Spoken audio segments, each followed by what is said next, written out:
3 मध्ये आपले आई उभे आहेत तर आपला विजय हा निश्चित मानला जातो, कारण की आपल्या पावलेली आहे. तर आपलं काय याबद्दल? सामाजिक कार्य हे माझं समाजाला देणं लागते.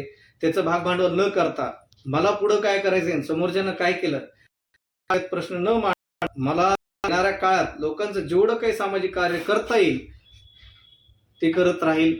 आणि बाकी गोष्ट कोविडमध्ये जे काही केलं ते एक गुपित होतं, पण तुम्ही आज तो प्रश्न मांडला, उपस्थित केला, जाहीर केलं, त्याबद्दल तुमचा आभारी आहे. पण मला जेवढं काही काम करता येईल प्रभागात, शिक्षण, रोजगार, जे बेरोजगार मुले आहेत त्यांना रोजगारासाठी योजना आणून, विधवा आहेत त्यांच्यासाठी आम्ही 3 उमेदवार, त्यात प्रमुख इद्रिस पाशा आहेत, ओबीसी मधून आहेत, अजर दुसरे माझे आई आहेत सर्वसाधारण मधून.